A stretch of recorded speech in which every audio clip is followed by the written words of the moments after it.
Good evening. Welcome to the Bobby Moore Stand, a slightly more downbeat version of the Bobby Moore Stand than it was this morning. But I kind of had a feeling this would happen this morning, which is why I said what I did at the end of the video. The wheels were bound to come off at some point. After all, we ain't only got an injury crisis. It's catastrophic. It's catastrophic. And the day today, the whole fucking day has been rubbish from start to finish. Honestly, it really has. The the the atmosphere in the stadium was flat and toxic from the start. Never once did we attempt to get behind that side today. I had two blokes behind me who, for 90 minutes, is all they did was, really. I mean, using the sort of fucking language, sort of language you use occasionally, right? Using it consistently about every player that touched the ball. Nobody could do anything right. I had it in stereo over there. It was diabolical, and it was just it was incredible. Chris, you had the pleasure of standing up in my area in the second half. You heard it for yourself, didn't Yeah. Really, really crap day, mate. I don't know how else to kind of articulate it. It's just been a really bad day from start to finish. And it's not even about the football, right? It's not even about the football, actually. It's funny because, as you said, you pointed out fans, right? I mean, obviously, we both sit in the Bobby Moore stand, Bobby Moore lower. And, I hear it, not necessarily right next to me, but around me. I do hear certain people that come out with certain things. And I think you made a point when we left the game today, when you almost just to say, it's like they're not allowed to swear at home. So they find the opportunity to go to the ground and, to let rip. Now, I just want to point out one thing, like, don't get me wrong, football, of course you're going to swear. I swear, right? I'm not going to deny, of course I do. But I think I do as well, yeah. We all do, mate. It's football. Yeah. But I think the thing that really, really kind of gets on my nerves is when you've got people that are literally tearing into players during the game and, dropping the C-bomb constantly. If they make one constantly, mistake, every single pass, the player that gets the ball, the players that pass the ball, the keeper picks up the ball, everyone's a CUNT, right? Everyone. It's honestly, right? It's an embarrassment, and I don't get it because if you've got to kind of put some kind of perspective on this. Now, I understand that fans are maybe a little bit disappointed that the season hasn't gone well. Yeah, we talk about Lopetegui. That was a disastrous appointment. Perhaps we haven't got the team that we wanted in terms of the level of performance that we wanted. All of those things and all those expectations that we have and have had over the course of certainly the beginning of the season. But look, it's a reset. Obviously, it's a reset. You've got a new manager in charge. You back him. But yet, amazingly, there are some fans in the ground. I'm not saying but there are some fans. And it is a minority, but it's enough for me because when you hear them slating the manager and the players, I mean, for goodness sake, the guy's been here for 3 games first off, so let's put Potter to one side. But one thing that I do see, and I did see today, is I don't necessarily think it's down to a lack of effort, but I think what you find here is that if one player makes a mistake, one mistake in the game, maybe it's a stray pass. Like, for instance, I saw, I don't know if you recall, Fabianski had a stray pass, he kicked it out and went to touch. And I just literally had a guy relatively near to me going, "Oh, Fabianski, you complete and utter, you CUNT." It's like, geez, but like really aggressively, like the guy's killed. He didn't mean to do it. Fabianski didn't. You know what I mean? Yeah, he didn't mean to kick it out of play. You know what I mean? He tried to not do that, but at the same time, I understand it. You go, fucking hell, or something like that, right? Easy. Yeah, but, of course you do. But it's the way it's being said, Gal. And I mean, honestly, I've got to be so aggressive. Aggressive. It really ruins the match day experience. And let me again, I want to kind of be clear about this. It's not about the swearing; it's about how it's being said. Really aggressively, like as if someone's, I don't know. Do you know what I mean? Someone's fucking gone out at some of their parents or their kids or whatever. Do you know what I mean? It's really aggressive. It's like it's football. It's football. We all get upset with football, right? We lose, we get upset. It is what it is. No one was happy coming out of there from a football perspective. We just watched our B team or our C team get dismantled by a very good Crystal Palace. We're not a very good team. We've got no players. We ended up with like 3 kids on the pitch. That's how few players we've got. In the first half, as you said, there was effort there. It wasn't great. We didn't get forward. There was no attacking threat whatsoever. But we held them at bay and we defended well, fought for each other and everything else. It went awry straight after a midfield change in the second half, didn't it? And you could blame Potter on that, or I haven't watched it back. I don't know what the situation is because It could have just been Soler being cold, gets caught out, or it could be the whole new midfield formation wasn't put in. But either way, they gave Eze too much space, and it shouldn't have happened. It was preventable. It's very easy to say, "Oh yeah, that's Potter's fault. He made a change." He should be able to make changes without something catastrophic like that. Gal, right? Also, one other thing to point out here, okay? So people say, why on earth did he start with, why did he start with Rodriguez? Why didn't he start with Soler? Okay, so yeah, you can ask those questions. And of course, when the game started, I was asking those questions because Soler was probably arguably one of our better players the other day. Yeah. But also, again, trying to objectify the whole situation here, Potter's been in charge of West Ham for a week and 2 days or something, right? Week and 2 days, something like that. 3 games. 3 games in a week and 2 days. He's also trying to find out a bit about these players. Okay, so you can't necessarily dig at the guy for making certain changes because he's still trying to work out who are the players that he can trust, who are the players that he can depend on, who are the players that can basically do a job for him. So I don't think you can dig him out and say, oh, what's he done that for? What's he done? Of course, we know because we've seen those players week in, week out. Potter hasn't. Of course, I'm sure he's done some homework. But also, it's a clean slate, from Potter's perspective, it's a clean slate for all of the players to say, you know what, this is what I can bring to the team. So I'm not going to dig Potter out for that. I'm really not going to do that. No. I think in terms of work rate and application, I thought it was decent enough today. First half, I think both teams are pretty even. I think we nullified their threat. They nullified our threat, although there wasn't much of it, let's be honest. It was 50-50. They were slightly better for an attacking sense, but it was a dull half, wasn't it? Let's face it. Yeah, it was really, really dull. But ultimately, when you look at our squad, I think if you're going to take any positives out of today's game, because you kind of need to take positives out of this, because this is the thing. Imagine let's say, for instance, we beat Palace 3-0 today. Okay. Then suddenly you're talking about, okay, we did really well against Villa. We beat Fulham and we've beaten Palace. Okay. People be coming away saying, do we really need to make transfers? Do we need to make signings? Okay. Do we need to do that? That's the thing. And I think what this does, this really kind of emphasizes and highlights the need to actually bring players in now, because I'm sure David Sullivan's pissed as anything right now, because he's probably thinking, damn it, if we'd have beaten Palace today, maybe that wouldn't have put so much pressure on me to try and get players in, for instance, right? But I think actually, in a weird kind of way, conversely, this is not the worst thing that could have happened, because I said to you the other day, I honestly felt this game was going to be tougher than the Fulham game, and I think it proved. I think the fact that we had 3 games in a week with a depleted squad has really, really harmed us. Okay, I don't think we're at the level of fitness that we need to be at, and that is required for the Premier League. And I said, I don't think Lopetegui got our players fit enough. I genuinely don't think he did. Because how many games can you go, look at over the course of this season where we played decent one half, but crap the second half, where we just lack in energy and players are running on empty. I do feel there's a lack of fitness and energy there. So, for me, I think you have to put some kind of form of perspective around this. You have to. And I think hopefully this means that we need to go all out to make transfers, make signings, because I've said this to you many times, Gal. For me, the biggest problem for us right now, it's the spine. We need a spine in that team. I know before you were saying, but defensively, we're actually, in terms of our centre backs like Kilman and Todibo, my argument's always been, I think we need to get someone better than Todibo and Kilman. We have to get someone there. Yeah. Equally, midfield, we need someone in that midfield slot, and we all know we need someone up front. I think we just lack. But Sullivan's asleep at the wheel, Chris. He ain't even looking at defenders. Well, he's going to have to, mate, because look at the situation we find ourselves in now. Come on, we've got one fit centre half, apart from obviously Casey, who hasn't had a look in this season. So what are we going to do against Villa? Because now we've got not that it's a bad thing, by the way, because Maverick Panos is out, and he's a liability, by the way, and we'll come on to him later. Well, we've got no centre backs. We've got one, and that one centre back in Kilman. And again, here's the thing, also, right? So. We don't like tearing into players, okay? And certainly during a game, I never tear into players. I'll come to that in a minute. Yeah. I'll come to that in a minute. Yeah. We don't like tearing into players, but I think actually there's a way of actually kind of criticising, okay? Because I think when you're watching the game, if you are constantly slating a player, and they can hear, right? Particularly when you sit where we sit, right near the front. Of course they can. Especially if you're absolutely screaming it out.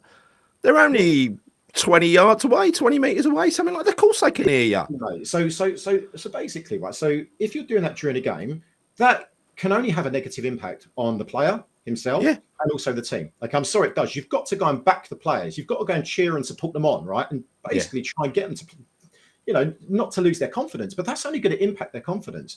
So if say, for instance, after a game and the players have played absolutely shocking and have not tried, then we're within our rights as fans. We can say, do you know what? He was awful today. Yeah. We can absolutely say that. Then people can turn around and say, but you slag players off. Well, it's how you do it. If you're doing it in a game to their face, when they make a mistake, and you're consistently tearing into that player, I'm sorry, that's not acceptable. I don't like that at all. If they're not performing, right, if they're really not trying, and then they may, of course, I have a go at players on the pitch. But but we review performances, and in the moment, if someone makes a fuck up, you go, oh, fucking hell, that sort of stuff, right? But let me tell you what happened as well in the first half. So Chris, we met at half time. He came back to stand I had loads of empty seats next to me. I was basically there by myself, apart from Steve, who was one seat down on the other sid. I was there on my own, right? But there was the usual crowd behind me, but I was having a chat early on and with someone behind me, and we got onto the subject of Pablo Fornals, and I don't know why this kicked off, but I said Pablo Fornals, we never should have let him go, and this bloke butted into the conversation and said he wanted to leave. I said no, he didn't. He said, oh, you're just chatting shit. So I thought, fuck me, I've seen you every game for the last God knows how long. Where's that come from? So I thought, swallow it, Gary. And so I did. So I'd turn around. And then, second half, from that point, these two behind me just constantly fucking launched a tirade of abuse at every player that got a ball. I don't know if it was for me or whether it's for their own benefit. I don't know. Whatever makes them happy, right? Anyway, I've got to talk about this. And I've got to let stuff out, right? But anyway, second half, I carried on. Chris was up there. He saw how bad it was, and he said to me halfway through the first half, second half, he said, fucking hell, I've never heard it like this before. It was awful. It ruined the game, right? As if the game could be ruined anymore. As if it could be made any more fucking miserable than what you were seeing on the pitch. And then, one of the guys next to him just took exception to the way they were being. And just sort of stop moaning, for Christ's sake. If you don't like football so much, go home. And it was getting heated. Yeah, can I just address this comment real quickly just before you carry on, right? So this is a minority, okay? This is a minority. We're not it's a minority. Okay? This is a minority. So no, it wasn't toxic across the stadium. Absolutely not. Across all the fan base. It was quiet. Very quiet. But you do get kind of sections of fans where sometimes it just goes off, and you're like, seriously, there's literally no kind of reality with these guys at all. So so no, it's not. It wasn't that toxic. We're just talking about our experiences. And Gary and I sit in the Bobby Moore lower. We sit relatively far apart from each other, but I hear it in and around where I'm sitting. You hear it in and around where you sit. You do hear it. And I just think it's fans. Again, I don't understand the mentality of it. I've already kind of expressed my feelings around this. I understand that you can swear, you're going to, express your frustrations with certain players. They've got no fucking appreciation for other fans around them, other people trying to enjoy the game, trying to watch the game. You're getting cunt in this here. Fucking tirades of abuse going past your head. You cannot watch the game. It was driving me mad in the first half, I tell you. Anyway, I don't remember much of the second half as a result of that, girl. I don't really remember much of it. It was awful. That's why I wanted you to come and stand with me. I thought if you were there, at least you and Fred, I could have someone to talk to. It didn't matter. They were going so loud at Hammer and Tongs. Anyway, this guy, won't mention his name, but he sort of pulled one of them and said, what are you doing? You don't seem to be enjoying football very much. Why don't you go home? I don't want to go home. Well, it's like, everything, you're clearly not enjoying it. You just come here to moan the whole game. And anyway, I was sort of nodding along, and I said, what's the point in having a go at them? They're like, it's half a team. And then we got to the crux of the matter. The guy that dug me out earlier said, well, you do it every week on your podcast, mate, didn't you? I said, that's what it's about, is it? That's what it's about. And he said, yeah, you do. Anyway, I just turned around and thought, fuck this. So it's an unwinnable one. You can't win that argument. Anyway, this shows how much I'm fucking worried about it. I'm talking about it on YouTube. So anyway, carry on, Chris. It's not worry, mate. I just think it's an annoyance. And I think it's also about, as I said before, it's about having a bit of a reality check. And I think... there's a whole bigger picture at play here, okay? And I get that, because you've got a lot of fans that, as we all know, we're all promised, all this glory if we were to move to the London Stadium and leave our beloved Upton Park and all that. I get all of that, right? Yeah. But I also think that, sometimes it is, like I said, about a reality check in terms of where we are, what the current situation is. And, the current situation is we've had an awful season so far. Primarily because we took in Julian Lopetegui. Sullivan made a complete ricket there, and we're trying to rectify the situation. So do you know what? It's going to take time. You look at the squad of players that Potter's inherited. We know it's not fit for purpose right now in terms of the depth of the squad. I think if everyone's fit, that's a different question. I think we can compete. But when you're playing against teams with essentially no strikers, okay, no outlet up there up front, that's a problem. When you're playing a team that ultimately has a defensive issue, a problem, because Mavropanos, and there's a lot of people in the chat here just saying he's a complete liability. He is. We know that a mistake every single bloody game that he plays, right? That's not acceptable. You know, he can have good games, and I do actually believe he's got ability to be a very good centre back. I do believe that, but I'm sorry, it's just these moments, they happen far too regularly, which means he's not up to scratch to be a Premier League centre back, in my opinion. I don't believe he is. So you're talking about defensively, we have a problem. In midfield, we clearly have a problem. Okay. Now I could see what Potter was doing today. He was trying to pack that midfield out. Okay. In the first half, it worked to a certain extent. Okay. We nullified their threat. I think primarily most of their threat was probably coming from the flanks, or maybe in the kind of with the likes of Eze and Sarr, but also Mateta, who's a complete fucking beast. I think those were the issues. But you know what? In the second half, obviously making that substitution, I think that made the game a little bit more open in the middle of the park. No doubt in my mind about that. I think Paqueta was off the pace because he was holding a little niggly injury. We all knew that. There's really not much positives, if any, to take out today, apart from the fact that we blooded, you know, obviously youngsters back into the team again, and that's always good. You know, it's always good to see Scholes come on. It's good to see Alford come into the team as well. So I'm really pleased about that. And the other thing, like I said, that I am absolutely going to take positives out of, it's exposed how much of a weak squad we have. That's what it has done. Because you've hit a nail on the head. You've hit a nail on the head there, because I said this after the Villa game, if you remember. I said, I hope Sullivan ain't put his wallet away. Yeah. Because I just had a feeling that that's what he would do. And then we heard on another channel earlier this week that, and this guy was actually supportive of him, believe it or not. Sullivan said that he's going to wait till the end of the month to make the end of the transfer window so he can get a few bargains, you know what I mean? No, leaves the end of the month. So you're so fucking desperate, you take what Will Salthouse has got to offer. Well, no, that is not the answer. We've got to go. You're not giving the man the tools to do his job. He basically went into the cupboard today, saw what was there, got everything out, got it down to his last Guilherme, right? Everything he had was on that pitch today, and there was nothing there. The kids were brilliant, right? Alford showed for everything. He made a few. He was a bit nervy, but he showed for everything. Scholes was fantastic going forward. Absolutely amazing. The kid ain't got a nerve in his body, right? That was a highlight for me. I loved seeing the kids come on. Yeah, that aside, when you're playing against a brick wall defence like that, 5 at the back, as soon as they went 1-0 up, 5 at the back, 2 in front of them. You know, sometimes 8 or 9 men defensively with little gaps in between. And we've got, what have we got? Paqueta and Kudus. With Kudus being the main threat, is all they did to Kudus. He can't beat 5 players, 3 players. He's having no chance. Our normal team, bear in mind, is Antonio up front, who takes defenders out of the picture. It's Bowen on the right. It's Kudus on the left. It's Paqueta. Now, when you've got a half-fit Paqueta and a Kudus, you've got no threat. It doesn't matter what Kudus does. And he tried hard today, Kudus. He really did.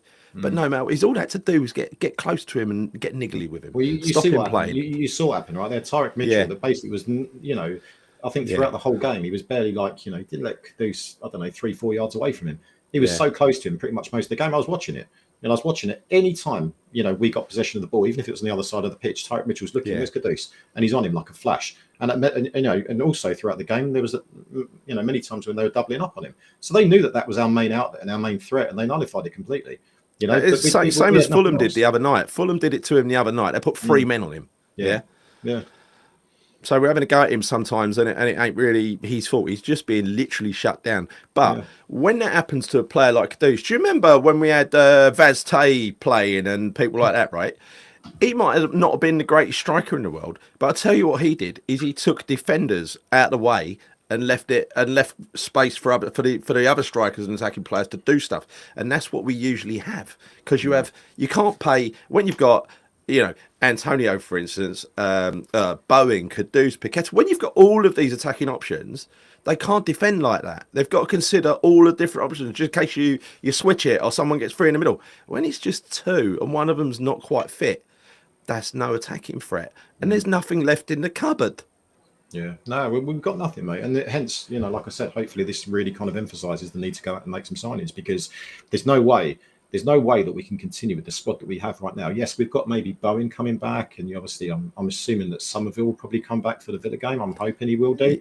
But look, we're shot in defence, we're shot up front. We need to get people in. Can I just respond to a comment here? Kudus has been worked out. No, he hasn't. He's got 3 men on him, 2 men on him. when a whole back five, or sometimes one half of a back five, that's 2.5, can focus on defending against Kudus, he's got no chance because he's receiving the ball right under the noses of defenders and they're shutting him out. He ain't receiving it in positions that he used to receive it in, where he can turn and he's got a yard to run into so as he can get a run on defenders. They're literally on him as soon as he gets it. He ain't been figured out at all. I disagree with that. You might be right, Mark, but I disagree with it personally. What do you think, Chris? Well, no, I mean, I think he's been worked out in terms of his strengths. Definitely, I think teams know what he possesses. But yeah, to your point, I think if you even get someone like Mo Salah and you stick 3 people on him, he's going to be nowhere near as effective. So that's just the reality, you know. Yeah. But also, I suppose that when you look at our team today, even more so because there was no other outlet. I mean, let's say Somerville was on the other side. Let's say he was on the left-hand side, and we had someone up front. Then suddenly we've got a bit more. The defender's going to be occupied a bit more. They've got more players to worry about. But today they didn't, because realistically, you take Kudus out of the game, and Paqueta's not particularly, he's full pomp because he's not 100% fit. He's got an injury or whatever. Who else is going to basically pose a threat to Palace? No one. Look, I mean, Rodriguez, is he going to pose an attacking threat? No. Alvarez, no. Souček, no, not really, unless we lob the ball forward. So really, he was the only one that was going to cause him any problems. So they just basically took him out of the game. So I can't blame that on Kudus. He was being marked out of the game, mate. He was. Anyway, I've learned something today. Don't go football by yourself. Probably a bad idea. Don't be on YouTube and go football by yourself. Not that I was by myself in the second half. Thanks to Chris, but it wasn't for that reason that I asked him to come and join me. I just thought it might distract from the noise going on behind, you know. I totally agree with my second half, mate. I'm not going to lie. It was bloody awful, you know. It was. But it is a minority. Just to clarify this point, right? We're only talking about a very, very small minority of fans. It only takes, honestly, Chris, it only takes one person in a circumference of about 10 people to ruin it for the 10 people. Because just thinking, you get sick of it. You're like 10 minutes in, you think, what the fuck are they? What do they want? This is a B team or a C team. They're working hard. We're 0-0. Why complain about it constantly? And the thing he said about me digging out players on my podcast, well, I thought it was clear that I tried not to do that. Maybe he hasn't watched me. Probably thinks I'm still on the other side. Who knows? Yeah, but Gal, at the end of the day, Gal, like I said before, it means nothing to me, mate. But Gal, as I said before, after the game, if a performance has been bad individually, collectively, you're going to call it out. Yes, we go on YouTube and we talk about performances. It's no different to maybe people in their living room talking about performances and certain players, how they performed. Yeah. But I just think during the game, that's a whole different kettle of fish. I mean, you don't get me wrong. You can speak to people in and around you and say, blimey, so-and-so's playing having a shit game. God, he's been shocking this season. You got cool. Exactly. But when you are constantly going after a player, saying I don't even want to say the words because it embarrasses me even saying. I don't want to. I don't understand it. I just don't understand it. It is not football support in the way I know it, right? West Ham, for instance, it was always fun and friendly. Today, this is disappointing for me, and that's why I was a bit gutted when we came out at the end. Today was the first time I've ever had words with a West Ham supporter. Or one has had words with me. Throughout your West Ham supporting career? My entire West Ham supporting career, I've never fallen out with another West Ham supporter at a game. Ever. Because I'm quite easy to get on with generally. Yeah, no, I suppose because I credit myself with it. You know what I mean, for being friendly and but whatever. I don't know. I don't know why that is, but yeah. So that kind of made me think today. I thought maybe football is just changing, right? Maybe it's a minority, Gal. It's a minority. So I don't think it's. I don't necessarily think it's changing as a whole in that respect, but I do feel that we need to kind of reassess and reevaluate what some people's expectations are. That's kind of what it comes down to for me, We all know, Chris, the truth of that. We all know that when he said I was chatting shit today, that geezer, he was chatting shit. Well, it's disrespectful, mate, and it's rude. I don't like that. So he literally just tried to shut me down and embarrass me. He weren't embarrassing me. He makes himself look like a prick. Do you know what I mean? That's all it comes down to. I'm sorry, that's what you do. I just thought you can't argue with nonsense, can you? You just can't. You can't. When someone's wrong and they're insisting they're right, well, what the hell? As I said to you before, you can never win an argument against an idiot. It's no point. Just leave it, But let's crack on, mate. There's no point talking. Anyway, look, I'll just summarize. this is kind of why I made that video this morning. I kind of knew we were going to have a difficult time today because I knew these injury crises were going to catch up with us. And I was thinking 3 games in 8 days against top opposition, it's going to show the injury crisis is bloody awful. And to rub salt into the wounds, the man I've been hoping and praying would come good and trying to stick up for him, Mavropanos, just fucked up royally again. That geezer, I mean, I'm on the cusp of just giving up on him now. Yeah, I've tried to go against you the other week, Chris. Say, look, he's got the physical attributes, maybe a bit of coaching. The thing is, if it's upstairs and he's losing it upstairs, I don't think you can coach that out of him. Yeah, no, I mean it's been far too consistent, hasn't it? You know, in his performances this season, and we can't continue like this because it's almost like you can guarantee that you're going to concede at least 1 goal a game if he plays. It'll be as a result of him. You know, every single bloody time. Barney, you're just argumentative, mate. You said I've had more rows with our own fans than others put together. Not in person at the ground watching the game. That's what I'm saying, because I've generally had season tickets, and other than that, I tend to have gone to away games, and so you get to know the people around you in the season ticket seats, don't you? And I thought I knew these guys. I've chatted to them before. They're all perfectly present. This time, not so much. I've got some really good people that sit around me. Just to clarify, I've got some really, and I'm not saying it's anyone sitting directly around me, just in case I turn up, next game, they go, you slagged me off. It's actually, you just can hear it around you. It doesn't matter if they're 10, 15 yards away from you, you can still hear it. And if I can hear it, the players can hear it. And what they're shouting out is just ridiculous. I mean, it's honestly, it's a complete embarrassment.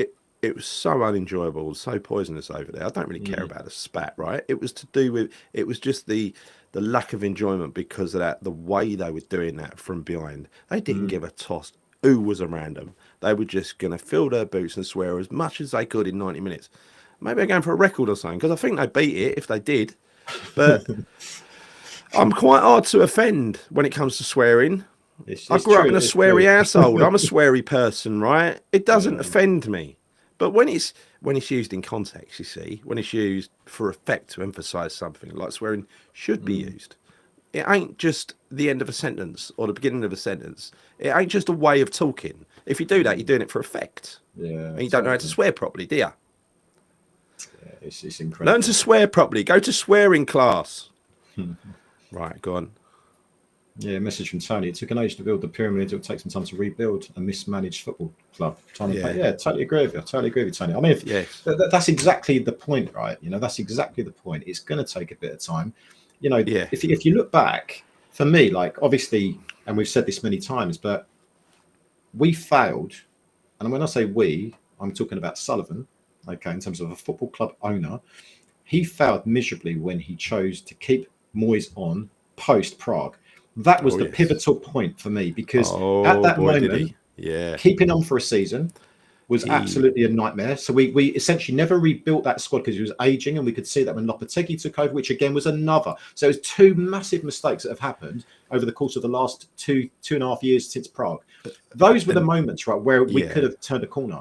But do you know what? We didn't. And it always happens. I've said it before. We always get to that point where we build, get to a point of some form of success, whether that's winning a trophy more recently, or whether it means us kind of, on the verge of Champions League or getting into Europa League or whatever it is. And then we just stop, and it's almost as to say, fuck it, we're done. Now we can just regress. And that seems to happen all the time. It's like a cyclical thing. It happens all the time with West Ham, and it's got to bloody well stop, So I'm hoping that, with Potter in charge, he can build something. And to Tony's point, it's going to take time. Of course, it's going to take time, We just got to be patient.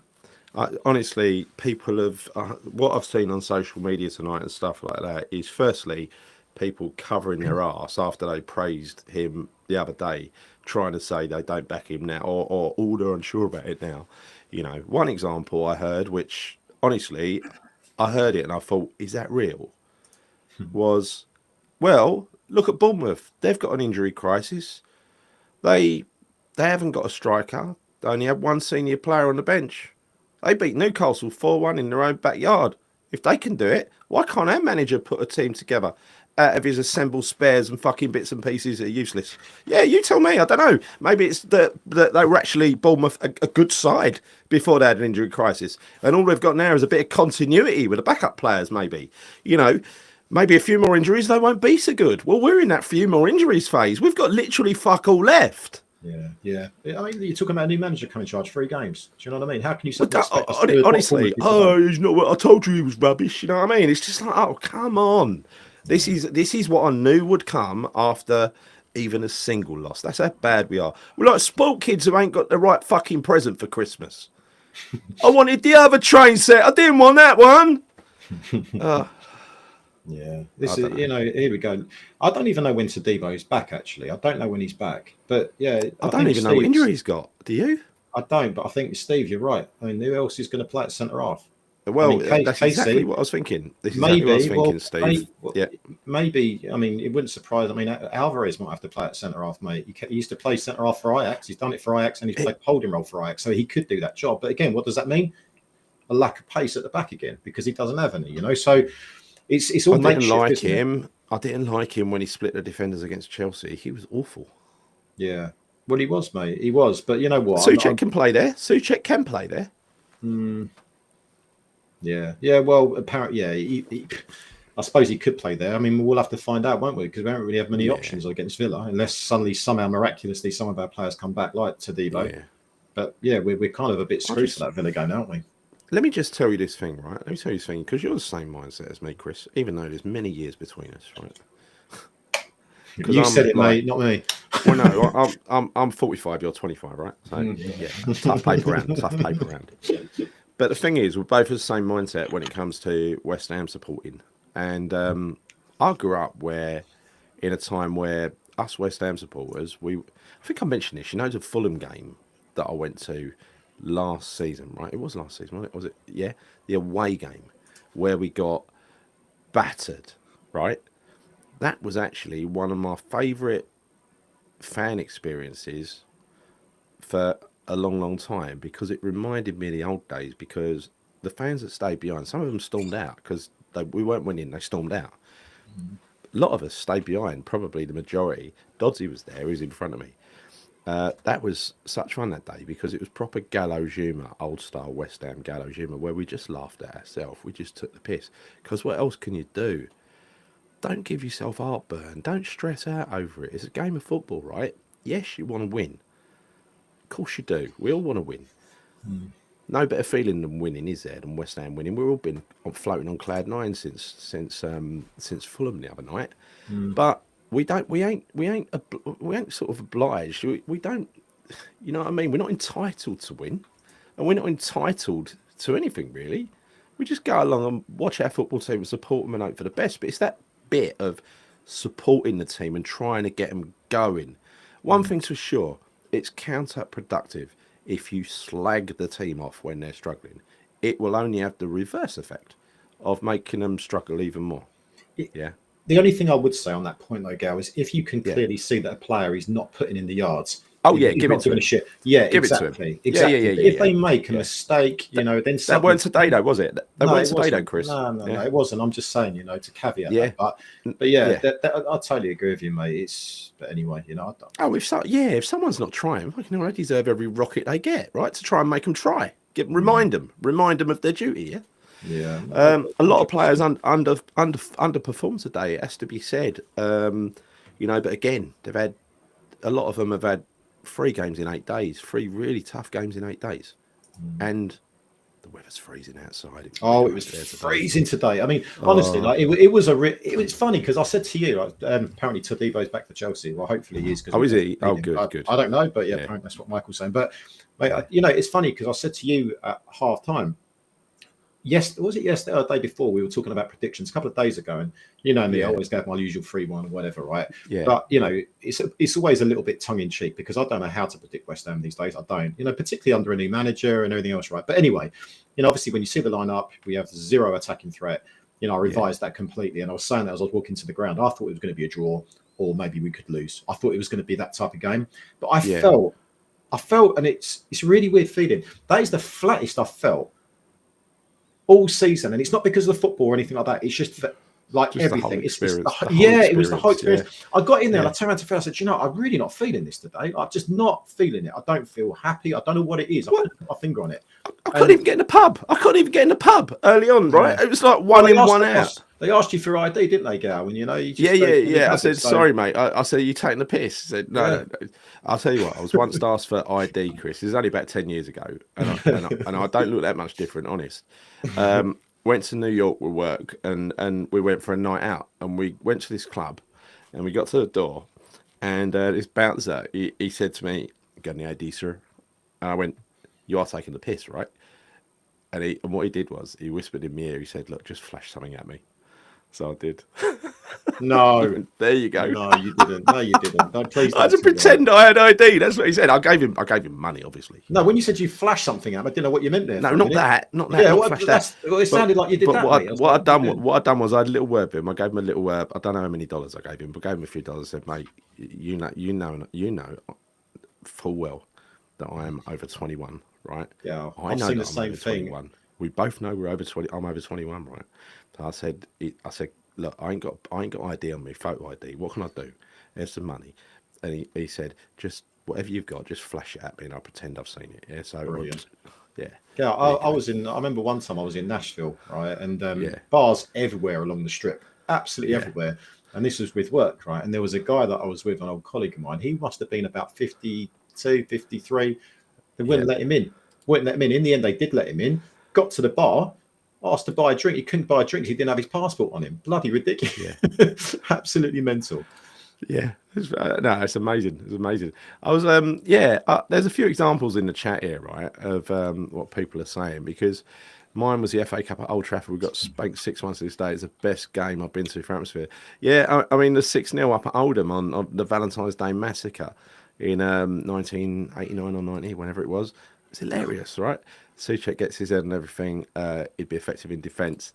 Yes, he would be. He's good. He can play there, by the way. It's hard to take it with humour when he's 25 and the manager puts Cresswell Ings on the pitch. No, it isn't epic, because just look at his options. He wanted to put a senior team out. He put the boys out. I think in hindsight, he's got to look at Scholes now, especially after what he did when he came on, because he was superb. Yeah, that's you can question that one, right? You can question that's a player that's ready now. Why is he not playing, obviously Scholes instead of Cresswell? But maybe it's because Scholes is not used to playing on the left-hand side of a back three. You could argue that, and maybe you wanted to play Emerson, so whatever, right? But I had this chat on the way back to the station. By the way, thank you for showing me that route to the station, because that was excellent, right? I met some nice people around there, and we had a chat, and it was a very similar conversation about maybe he should have started with Soler and things like that. And I think this guy made a very fair point, and I think we've made it before as well. And that is what he's doing. He doesn't know these players yet, and so he's giving them a chance. He's giving them some dignity. They're senior players. He's trying them out. Sometimes it'll work, sometimes it won't. We've seen a few examples of where it won't, and a few examples where maybe it will. But in his mind, he's now going to be thinking that person can play that role, that person can play that role. It's a difficult one, isn't it, Chris? It is. Like I said, but he's got to try. He's got to kind of, give the players a clean slate. It wouldn't be fair on the players if he didn't. Do you know what I mean? I think as a new manager coming to the club, you need to do that, because you've seen it before in certain situations where a new manager comes into a club and maybe inherits, let's say, a certain player that has been absolutely shocking all season for a certain club. Not how no good. There's been many examples of this over the years, but suddenly, he's got a tune out of that player. So we don't know. Potter could do that with some of the players that we didn't necessarily think were kind of first team players for us. That may well happen. So he's trying a lot of players out. Look how many people he's played so far, Gal.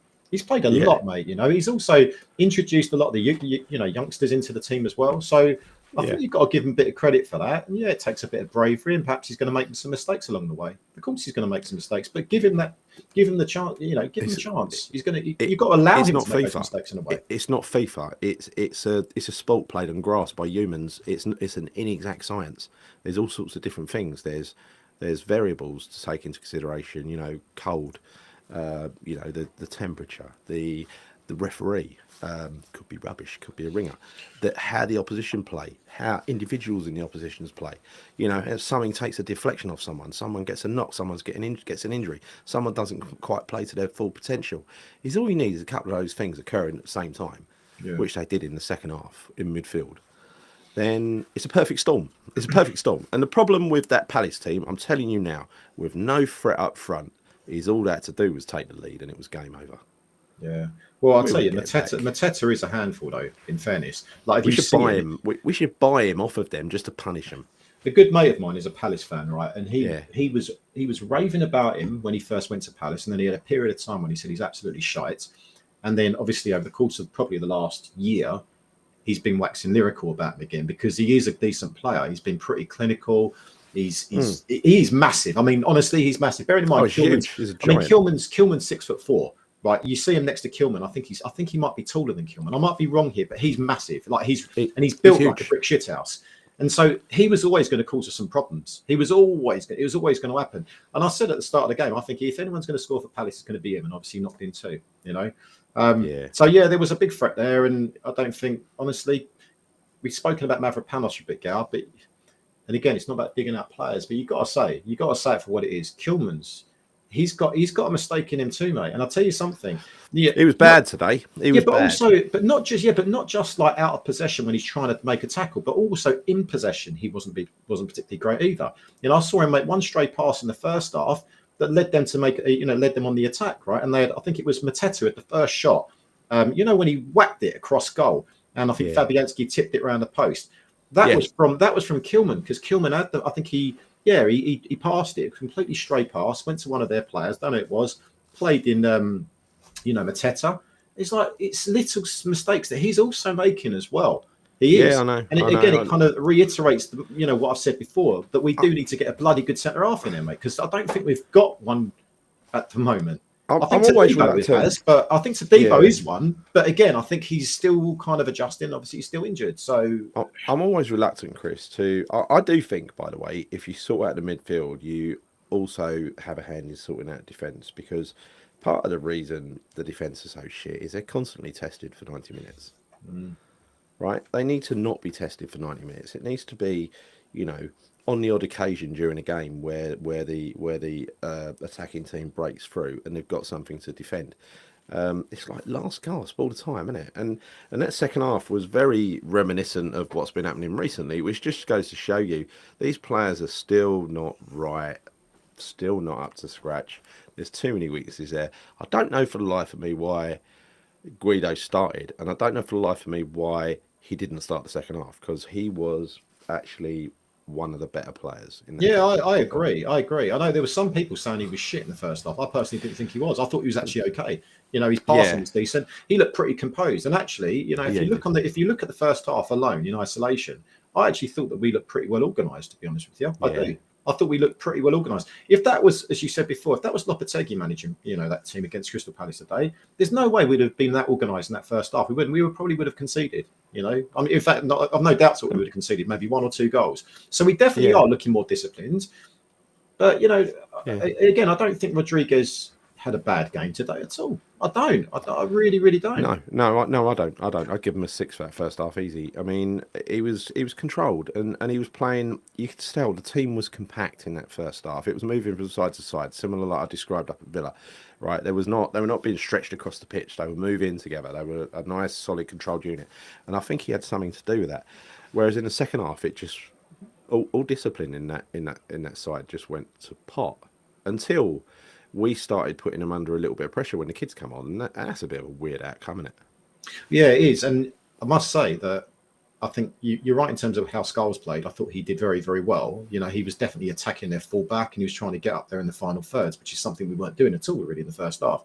But also when you look at Alford as well, when he came on, he seemed to be pretty good when it came to sort of like linking between the defence and the midfield. Like he was getting the ball and turning, and I we weren't doing that in the first half. So you got to give credit to him because he's come into a situation there. I don't know how long he came on like the 50-something minute, didn't he? Something like that. I think he was good at is he seems to be really comfortable receiving the ball out of defence, right? He was making himself available all the time, whereas the others were hiding, I thought. Yeah.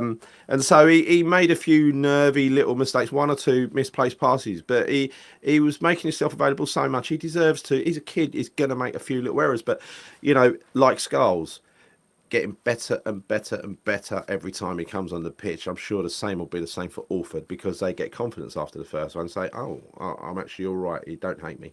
And then the next one they get a bit better.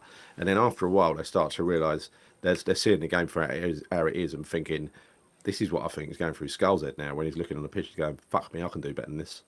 He comes on and he does. Yeah, well, exactly. Yeah. He can do. And actually, we've got no one in midfield that can kind of take it on the half turn and basically start linking, defense, midfield, and attack. We've got no one that's doing that at the moment. Alford actually did a bit of that today. Can I just got to address this comment? I love this. You'd like to think a forward-thinking football club would install those heated seats. Yeah, for the NFL.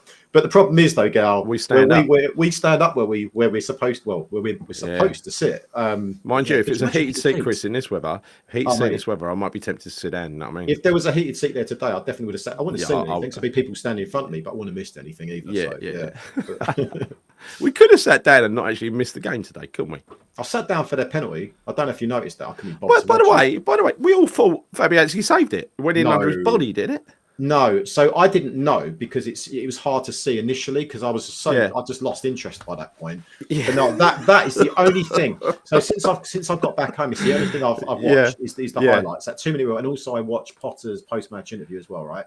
But I mean, fuck me, that was a clear penalty. that was clear as day, mate. Yeah, I know. We're all slagging the referee off. It looked like from our end, because Danny upper end, right? It looked like the keeper had come out and got his fingertips to it because the ball was punched away. But it sounds like he actually took the legs out and that pushed the ball away, maybe. But yeah, everyone's saying it was a clear penalty. Can I tell you about the rest of my disappointing day? Yeah, go on, mate.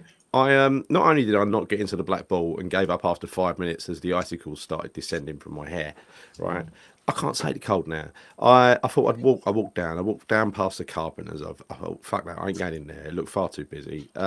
So take your shirt off and swing it around. No. So I thought I'd carry on to the ground, and I thought, I'm a supporters club member. I'll go in the supporters club. Met the lovely girl on the door who always remembers me. I never had to show my past. She said, "Bobby Moorstead." Yeah. So she's lovely. She is. So came in there, and then honestly, I went in there, and I was expecting to see Stell and people like that, and it was literally no one there that I recognised that I usually talk to, So I just stayed in there, had a quiet beer in the corner, and I thought, the Hammers United thing's on by the swimming pool. So I thought I'll walk down there. So I ditched the beer, walked down there to the swimming pool. It was nowhere to be seen. So I thought, I must have got the location wrong, or it must have happened earlier or something like that, right? Anyway, I've told you about the game already. Coming out of the game, get on a tube going back to Hainault. At least that's what I thought it was, Hainault. I just about managed to dive out of Leytonstone before it went off to Epping, right? And then I got on the Hainault train, and then I got off at where I thought was Fairlock, but it wasn't. It was fucking Barkingside. I'd actually walked out down the road in Barkingside until I realised it was not Fairlock. Right? Idiot. Wally. So I had to get another train off to Fairlock, got in the car, and I came home and done a YouTube show. That's been my day. This has been the highlight of my day, people.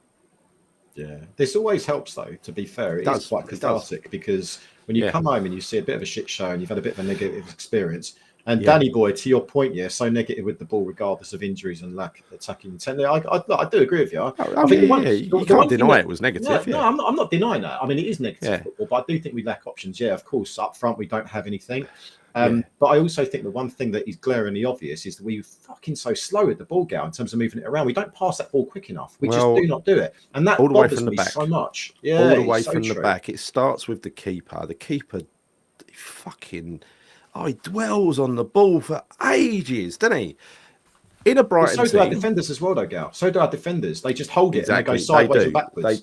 They absolutely do. And in a Brighton team, that wasn't the case. The keeper could... he could actually put it out without blasting it out of play for a start. He could effectively be one of the defenders. He could be a sweeper keeper. He could use his feet. He was comfortable on the floor. The idea was to get that thing moving quickly. and to catch the opposition out. I mean, it's a possession game, but it's not possessions that game like Lopetegui, where it's just eternal sideways passing. It's kind of way it went today, but I think that's because of the players that we got. It ain't intent. Well, the possession game he's trying to play is, I mean, we played a shit version of it against Fulham the other night and won. Right, in from 25 minutes onwards, the possession was actually all right. It was quite some intricate little passes in the middle there. There was moments after minute 25. After minute 25, yeah. But we've got to stop these switching off things, because that has been happening. You've got to say all season, switching off early in games, switching off at half time, especially early in games. Right, we come out cold so many times, and that second half today, I mean, really, they should be ashamed of themselves for doing that. Those midfielders. Because I'm pretty bloody sure that weren't his instructions. And it probably wasn't all Soler's fault. It was just that you got three midfielders there. You got Alvarez, you got Souček, you got him. So you're sort of thinking... Well, Souček was all over the place, mate. I didn't know what he was doing at one point. He did not have a good game at all today. He was all over the shop, wasn't he? He didn't have a good game at all today. And Alvarez at one point was playing like just behind the striker. I was thinking, what? Really? He was, wasn't he? Yeah, he was actually. He was like in a sort of a 9 or a 10 role, weren't he, at one point? Yeah, I know. It was all a bit weird. Yeah, what are you doing up there, mate? It was like, I thought he was the destroyer who was licensed to carry the ball. That's what was said the other day. Suddenly Mark, I got this one wrong. I thought it meant heated seats for the fans, but it meant for the players. But I'll take it as well for the fans. I think we deserve it when we're freezing our bollocks off. I think, Mark, when you've had a season ticket for as long as I've had, it's the least they can do. When you maybe hit 20 years, they should give you a padded seat. You hit 30 years, they should give you a heated seat. So I deserve a heated seat. When you hit 50 years, they should give you a wheelchair or something to get you into the ground. No, they won't give you that, because at 50 years, they send you up to the top of the stadium. Charge double. Yeah. So it's like the most disappointing day of football I've had for a long, long time, and I've had a lot of disappointing days, let me tell you. Yeah, I mean, bloody hell, mate. Even just over the course of the first half of this season, mate, we've had some bad results. We've had some disappointing days. But it was something about today. It wasn't just, like I said, it wasn't just the football. It was everything about the day. It was just crap. I got stuck in traffic for 2 hours. Do you know what I mean? It was horrible. Yeah. I'm rushing around, and it weren't even enjoyable. So, I'm glad to see the back of this one, to be honest with you. I am. I know we've had some comments in the chat, some really good comments, actually, about, what it was like to support West Ham in the past. But at what point did we stop being able to laugh at ourselves? Yeah. When did that happen? Because I love that. I still love it. I love laughing at ourselves. Self-deprecating humour, one of the greatest gifts to society. When did we stop knowing how it worked? Tell me. Yeah, no, it's true. What's this? Oh, two rows in front of you, a couple of young kids behind us, and in front of you, slagging players off. Just kind of, yeah. Well, you probably heard John. You probably heard the remnants of what was going on behind me. It probably sounded like a couple of young kids by the time it reached you. You probably drowned out a little bit, But yeah, if you're 2 rows in front, you definitely would have heard these, John. You definitely would have.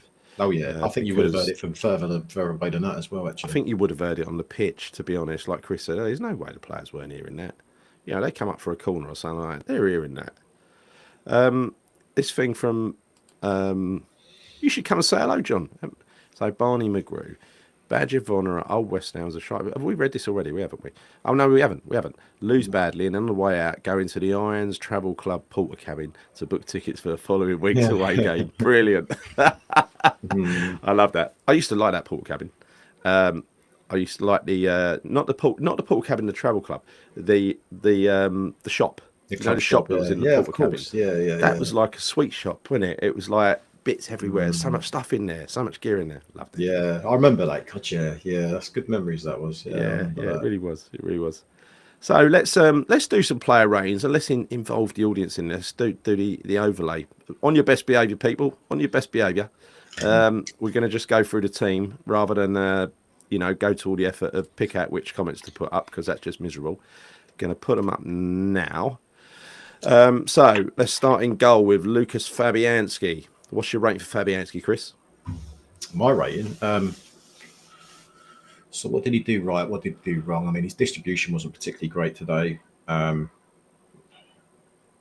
Penalty, Do you know? I mean, the penalty he nearly saved, didn't he? I actually thought he saved it, didn't we? We thought he saved it. Yeah, we did. Yeah. And then they started celebrating, those horrible Palace fans. Yeah. I mean, I don't think you can give him anything particularly special. I'd say probably a 5 or a 4, maybe. I can't really think of giving him much higher than that. It was very average and kind of abject performance. So I'd give him a 5, maybe a 4. Yeah.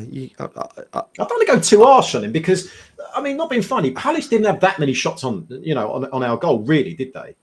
I think, the first goal that Mateta scored, we weren't in the ground to see that, were we, right? Because we were still outside walking back in. So we missed that one. Unfortunately, we missed that one. But I did watch it back. And, don't get me wrong, he's hit that bloody hard, right? You can see he's put a lot of whip on that. But when you look where Fabianski is, it's not actually right. It's by the post, mate. It's probably about another yard from his post. I do wonder whether Fabianski hasn't covered that well enough. I don't know. So I don't know. I don't know if maybe I'm being a bit harsh here, but I only watched it back once on the highlights. But yeah, I'd say maybe a 4 or 5 here, I suppose, something like that. I would give him a 5, but from what I've heard, bear in mind he is a penalty-saving goalkeeper, and he doesn't come for crosses either, right? So he should have saved that penalty. Apparently, it went right under him. Yeah, maybe. It's always harsh with penalties, though, isn't it? It is harsh because. No, he's a penalty-saving keeper. That's one of his claims to fame. I think it's harsh. You can't judge. You can't slate a goalkeeper for not saving a penalty. You can all right, I'll tell you what I slate him for. The right way. I'll tell you what I slate him for then, giving the penalty away in the first place. Okay, yeah, that's different. Yeah, that's different. He was slow. He was slow. Yeah. The guy went round him and he took him out. So, well, he was nowhere near the ball, wasn't he? It's funny because I think there was a couple of people around us saying, well, he clearly got the ball. He clearly got it. He really didn't. I think a 4 is absolutely fair. Let's move on to one of my favourite players of the day, and there weren't many, and that is because I think he's, in all the games we've played this season, including this one, and there's been a lot of bad ones, he stood out as someone who's just given it his all and done everything he could. That's Aaron Wan-Bissaka. I thought he was really impressive again. Without him, we get rumped in that game. Yeah, look. You can disagree with me, aren't you? You don't think he's any good? No, I like Wan-Bissaka. I do. I do like him, but I also think that, and it's not necessarily his own fault. I do feel sometimes he leaves us a little bit exposed on the right-hand side. But that's because he plays in that advanced kind of fullback role. I get that. Ain't that just the role he's asked to being asked to play, yeah? Maybe it is. I think he is playing a very different role to what he played for most of his career, isn't he? Let's be honest. But yeah. I mean, he was good. He was good today. He wasn't exceptional, mate. I don't think anyone was exceptional. Today. No. By good in that context where you get beat 2-0 at home and it's rubbish. Yeah. Some of those last gasp challenges, some of those little bits of skill where he's beat a player to get down the line. All the stuff that you don't expect him to do. He's very unorthodox. He's got such great close control. He can do it right on the line. He was one of our better players. Let's put it that way. And I agree with you in that respect. So what are you going to score him then? I would score him based on today's performance. I mean, people are going 6s and 7s. I'll give him a 7. I definitely would. Just because I don't think there were many who deserved that sort of score. No, I don't think there'll be many either that will get that score. Yeah, okay. All right, 7, all right. I think, I mean, to be fair, if you look at the chart, I think everyone's pretty averaging between 6s and 7s. So you're probably about right. Andy Armit's giving him an 8. Most people are averaging around about 6 or a 7. Your day. Yeah. Let's look at our defenders, mate. Let's look at our other defenders, all right? Let's go with Mavropanos. Can I score him? Oh, yeah, go on. You can score Mavropanos. It's not going to be I'm going to give him a fucking 2. I'm going to give him a 2. In fact, I'm actually... I don't think he deserves the 2. I'm going to give him a 1. You give him a 1, yeah. I mean, come on, mate. He's already on a yellow card and he's fucking got a high foot up against you, and he kicked the guy's head off, right? Again, he's just always got a bloody mistake in him, whether it's actually leading into a goal, getting sent off, whatever it's going to bloody well be. There's always something that comes with him negatively, isn't there? Yeah. I'm sick of him at the moment. I want him gone. Well, that's actually what's going to happen because he ain't available for the next game anyway. But you know what, Chris? You know what I did. I wanted him gone bloody weeks ago, and then I decided when Potter came in, I sort of changed my mind. It's like, well, give him another chance. That's the kind of guy I am, But he's fucking ruined it already, hasn't he? He's ruined it already. He's just stabbed me between the shoulder blades. You've always given him a chance. See what he does. You remind me of one of those I don't know, you're clinging on to like a girlfriend, like you I don't know what it is. Like She's left me. She's told me she don't want to see me anymore, and she can't hates my stand you, guts. gal. She can't stand you. She thinks you're a tosser. There's a chance. She thinks you're an absolute wanker, but you still want to cling on to her every glimpse of hope you can that she's going to be nice. She's going to turn into love you again. Yeah, it's like that, mate. It's fair. It's fair. Yeah. Kilman.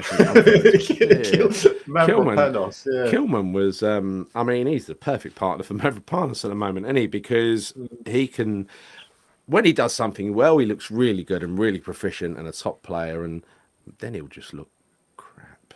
You know, he's so black and white at the moment, Kilman. When he started and we bought him for 40 million, people saying it's too expensive. And then he had a raft of brilliant performances, and we're all saying, oh, maybe it was a bargain. He soon put that right, didn't he?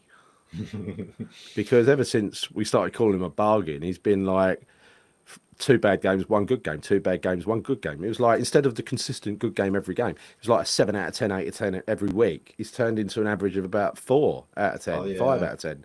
Particularly for the first 4 or 5 games, we were all giving him, he was ranked probably one of our best players, actually, in fairness. But I think, right? And I said today he's had a bad game. I think he's had he's had a succession of poor games recently. But I still believe that he's a good defender. I do, and I'm not gonna change my thought process around that. What I do believe also is that his performances are being impacted severely by the fact that he has not had a settled centre back pairing. It's been Debo, then it's been Mavropanos, and also look at all. I mean, come on, mate. If you're playing a centre back, Gal, and you've got your centre back partner who's constantly making mistakes every bloody week, it's probably going to impact your own bloody game. Do you know what I mean? It's not helping him. This has long been my theory, that he's playing alongside such crap. That it's dragging him down. So I'm not going to batter Kilman just yet, just because he's got a big price tag. Ain't his fault. He's done more right than wrong this season, let's face it. He's playing next to Mavropanos. The big Greek god statue that is Mavropanos. Stop it, mate. Honestly, unfortunately, no, he is a Greek god. He looks like a Greek god. He's not a Greek god, mate. No, he looks like a Greek god. He looks like a statue as well, like one that could be carved out, and he moves like a statue as well. Sadly, he don't move. he's got the he's got the defensive sense of a statue, the defensive positioning of a statue. Fuck knows. I'm trying to see that. You really want it to work out, didn't you? You really want that relationship with you and Dinos to work out, didn't you? It's not going to happen, mate. It's not going to happen. No, I think he's just going to get, as someone said in the comments earlier, Arsenal did warn us. Yeah, they did. He ain't very good. Yeah, there is a reason they sold him. And perhaps trying to buy him back to the Premier League after he failed in the Premier League might be a bad idea. You remember, like, Vlasic? It's not the first time we tried it, right? Vlasic was crap for Everton. Yeah, he was. We're buying back for 30 million. See if he's any good. No, still crap. I will sell him for 10 million to some other team. I mean, who does this? We do it. We have a habit of doing this, Gary. We do. We always have. Well, no, hang on though. Isn't that pre-Tim? All those signings? Hey, Mavropanos. Yeah. Oh no, Mavropanos. Ain't. No. Only Mavropanos. I think it was one of Tim's, wasn't it? Or was it one of Dave Moyes? I think it was one of Tim's, actually. I struggle, Tim was here when we signed him, so you would assume that it was one of Tim's. But I don't know, Chris, who, apart from Kudus, the ones that were where he was pictured on the plane. Statue Panos, love that. Sorry, Statue Panos. You know that he did the deals for the ones where he brought the players back on the plane. I think that's safe to assume, right? So he came back with Alvarez and Kudus. He came back with Todibo. Who else did he come back on the plane with? Let's just say everyone he comes back on the plane with, he signed, right? Yeah. The others, I think we'd just say it's probably someone else. Now they came flying back on EasyJet, didn't they, or Ryanair? Because it's true. I think when you look at Kudus, Alvarez, those players, they all came back on the private jet. But those other players that we signed around the same time, I don't remember them coming over in a private jet. I think they were economy on a Ryanair, mate. Honestly, I don't remember them coming over. Yeah. But someone said the other day, but he plays brilliantly for Greece, Mavropanos. It's like, it's really slow, international football. Really slow. Suits him down to the ground. And he's just a big lump. And if you play a defensive side, like, a bunch of bruisers, battlers, like the Greek team are, they don't go down without a fight, do they? They've got fighters all over the pitch. They'll have a fight with anyone. They're enormous, like Mavropanos. Yeah. Can we stop talking about Mavropanos? Let's stop. I can't bear it. Look. I'm going to give Kilman a 3. Yeah. Okay. I think that's fair. I think our centre back pairing was poor today. I say centre back poor pairing. We had three at the back, right? Three centre halves, and Cresswell was playing left side of a back three, weren't he? So what about Aaron Cresswell? What's everyone in the chat saying about Aaron Cresswell? It was a waste of a shirt. A waste of a shirt, Chris. Why did we play Cresswell? Cresswell's been finished for 2 years. How has he suddenly found himself back in the first team? Well, I know how, because we've got no players. And I know he wants to play for his centre halves, and he's played centre half before. Left side centre, he's done all right there as well. But unfortunately, not in this system when he's playing next to two players, one of whom is Mavropanos, and the other one who seems to be spooked by Mavropanos' badness, terribleness. It's true. Petrified by what he's seeing to his right. I love Cresswell, you know, in terms of what he's done for the club. He's been with us. He's been with us 11 years now. This is his 11th year of being with the club, you know, and he's been a fantastic servant. But sadly, you know, like all players, when they get older, they're going to decline and regress, and that's essentially what's happened. And the reason why he doesn't get many games, but you know, if you look at his performance today, I think, you know, one thing that we've always said with Cresswell, he's got a fantastic left foot. You know, he's very good in terms of his deliveries and his set pieces. But sadly, even that today was completely void, right? You look at the crosses that he put in, you look at the corners and the free kicks, they were really bad. I don't remember him beating the first man on some of the set pieces he took today. I can't remember. We kept doing that. We kept doing that across the board. You know, even Wan-Bissaka did that as well. But Cresswell is one of those players where he's supposed to be a squad player, not a starter. And I'd say the same about Mavropanos. That's why he was brought in. He weren't brought in to be a star. He's found himself starting every week, right? Bit expensive for a backup player, though, I've got to say. He's on about 80, 90 grand a week. Expensive player. No, Mavropanos. He's expensive. You're talking about Mavropanos again. All right, okay. Yeah, I am. I am. I can't stop. But Cresswell, he's got to come into a stable side with good players, with their confidence high, and you might be able to plug him in for a game and you get away with it. Yeah. But you can't put him in there when the other defenders around him are playing badly and have no confidence, and they're up against a team with pace and creativity. Because we couldn't touch them. They got past us almost every time when they went down the wings, didn't they? Pretty poor. Yeah, they did. So what are you scoring him then?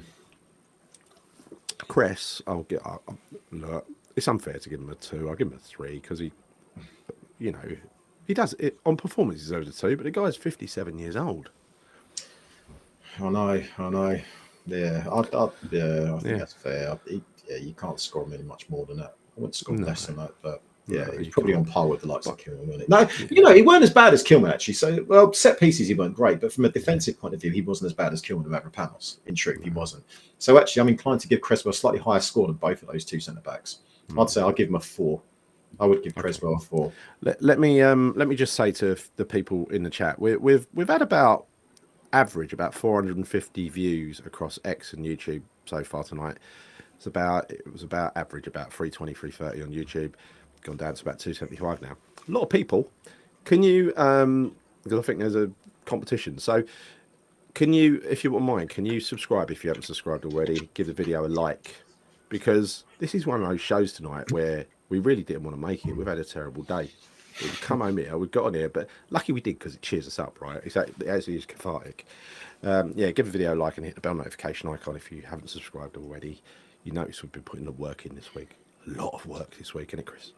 Oh, we have. Yeah, it's been a bloody tough week. It really has. Yeah, it's been a very tiring week. Christ, yeah, it has. Well, we've both got jobs where this is like the year end this month. And me especially, I'm busy every day, and so to get these videos out, we're like working all sorts. What do you mean you especially? What do you mean you especially? Well, me especially. I'm much busier than you, Chris. Yeah, clearly. I'm infinitely busy than you, Chris. You know. Yeah, so, clearly, mate. Yeah. So, yeah. All the pressure's on me. So yeah, if you wouldn't mind, and on Twitter, I think you can actually send comments. I don't think we've even had. As most people say, it costs nothing to subscribe. But if you watch it on a fairly regular basis, just click it because it does help the channel. You know, we're one of very few channels that monetize anything. Right? We don't. We just don't. We don't monetize a thing. Is all we do is ads, and we don't even put ads on these live shows when we're doing them live. Right? We leave them off until. People ask me quite frequently. I say, what kind of money do you make off you? So we don't monetize any of this stuff, right? Bugger all. But most YouTubers do. No, we don't do it. We don't because actually, I think football to talk about it should be free, and that's why we do it. You know, we do it for the love of the game. We do it for the love of talking West Ham, and we do actually enjoy, you know, engaging with the chat and all of the other West Ham supporters as well. So, yeah, that's it really. So, liking and subscribing costs now. You know. Yeah, I think for me personally, the way my brain works, if this turned into a job, I wouldn't enjoy it, and it'd turn me off football. So, you know, so it was always my intention to, and that's nothing against people who do make money as a job, right? That's fine, but we never intended to do that. We just wanted to break even, and that's all we're doing, because that's why we've literally only monetized ads on YouTube. We haven't done anything else. No sponsorships. There's no memberships. There's no Patreon. There's no nothing, right? What we do eventually is start selling some merchandise. We have some really brilliant ideas, because I don't want to sell just fucking t-shirts with a logo on it, right? I want to find something fun and unique that people want. I think we've got a really good idea that we're going to develop in the next few weeks. You became a meme over the course of the last 24, 48 hours. I did. Leave our women alone. Leave our women alone. If you ever see Gary, don't be shouting out "Leave our women alone" because it might look like he's wronging himself. But Gary put a very I created Chris, that ain't the term. That ain't the term, Chris. What happened was the video I made the other day where I had to go at Eli Wahi, and I was honestly, because I read about him, it's scandalous what Geezer did. It's horrific, right? It really is. So part of my video, and part of my response was because a couple of videos ago, I spoke about Eli Wahi as if he was a decent bloke and a good player, and about 5 people in the comments said he's terrible. Look at what he's done. So I did. I went away and looked at what he's done, and that was my reaction, because I just read what he's done. I went on, made the video, and I just went, Eli Wahi, no. And at one point I said, keep him away from our women. And it was just throwaway line. And I think that's going to become a meme now. Over 100,000 views on TikTok. Thank you, Chris. It's more than that. Because for Christ's sake, cheers, I thought I'd create a short of Gary, because it just made me laugh. And my phone was dinging like crazy last night. It was constant, one after the other. It was hilarious. He's very good. He was telling me on WhatsApp about every couple of minutes. It's gone up another 1,000. He was going up. Gal, yesterday it was going up 10,000 every 20. I can't remember exactly. It was going up and up and up. I think when I went to bed about midnight, it stopped. I woke up in the morning and it started going back up again. It was just like Jesus. And I think my missus turned around and said, "Gary's got going again. Gary's going again." I can see the numbers going up. Well, I'll tell you what, he's a wrong on that geezer. He's a wrong on. So, so there may be T-shirts with Gary's face on the front saying, "Leave our women alone." If you see them, they'll be like gold dust. But yeah, where were we? YouTube fame, sorry, TikTok fame at last. I mean, it must be up about 120, 130,000 now. The rate I don't even know. I'll have to check. Don't share that. Don't share that news. Right, where were we anyway? Let's finish this off. We're going Alvarez. Hold up. We didn't go to Emerson's. If we could go doing this from a position. Oh, Emerson. All right then, Emerson. People, what you giving Emerson? A 3. We've got one in there as a 3. I ain't gone viral yet, Claire. I mean, it was close. Let's be honest. It was 120 something thousand. He's on at the minute. 120,000. Yeah, it's dying down a little bit now. Yeah, Chris did that to me. Yeah, fame at last is all I want. Is all I didn't want. Well, the best thing of New Year's Eve, right, was watching at midnight. Watching I think the top 100 best TikTok videos of the year. It was brilliant. It was so funny. It was on for 2 hours, and some of the people who make stuff on there, they're geniuses, truly. And sat down and watched it for ages. And what I started to fear last night, that I was going to be one of those satire, one of those piss take ones on there. But thank God it slowed down. Thank God. I don't want that. I really don't. Emerson. Apparently you can boost your views if you pay for it. I'm thinking I want to get it to 1 million, Gal, because I've got it to over 100,000 for free. I'm thinking to get it to 1 million. If I can do that, then maybe you might be on that New Year's show, mate, at the end of the year. Yeah, maybe. Right. Emerson, honestly, I didn't notice Emerson that much today. Did you? No, I don't. I know he was. He went missing, didn't he?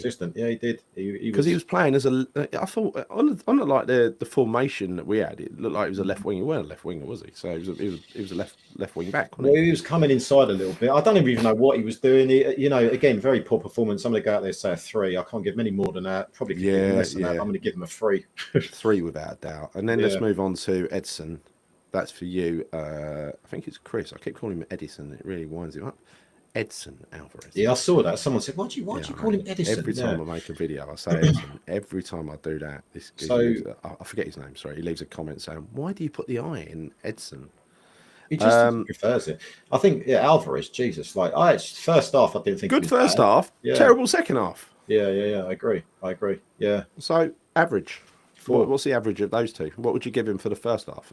A 6? First half, I'd give him a 6. Second half, I'd probably give him 2, 4, 3, 2. Jesus, I mean, we're being pretty harsh today, aren't we? I think they deserve it though, because these players, as a collective, these senior players, their under par performances caused what happened to happen.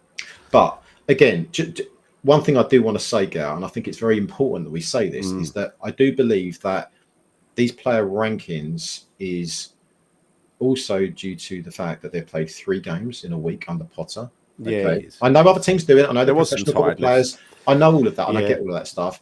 But also, they're trying to work out a new system under Potter. They're also, I think, a little bit unfit due to Lopetegui. So I think there's reasons for this. We're not trying to slate the players here. It's just I think there is a culmination of reasons why they didn't play particularly great today. No. So I think Alvarez for me, I'll give him a 4. What's this? Casey had 357k views, so you need to up your game. Yeah, I'm rubbish. I am rubbish, Claire. Yeah, don't worry about it, Claire. Sorry, Chris needs to up his game. He's in charge of TikTok. Yeah, right. Guido Rodriguez, mate. Guido Rodriguez. Well, I thought he played a half, and I thought he played that half really well, and I'm going to give him a 6 at least for that half. I would do that as well, actually, because the thing is, if he was playing second half, I'm assuming that perhaps his game might have gone down a little bit, but he didn't play second half. So just based on the first half alone, we were at 0-0. We weren't losing. Doing a relatively decent job, passing the ball, looked fairly composed and controlled. Yeah, I'll give him a 6. I think that's fair. I do. Souček. Oh, potato salad. God, man, you can take that one. I don't know. It's so frustrating, because the other night he had it all. He was, like one of those games where Soler played brilliant and we're raving about him. He was fantastic. The things he can do next game don't turn up. This was one of them. He had everything the other night. Literally had everything. He had it all. Leadership, goal, the lot. Right. He was masterful in midfield against Fulham. He even done a drag back. Yet today, he was so ill-disciplined. He was charging all over the place, not doing much. That's what I saw. Yeah. Chasing shadows, I think, is what I'd say. Yeah, I think they had the measure of him in their midfield, right? Yeah. So what are you giving him then? Chat seems to be consistent with a 3 and a 4 at the moment.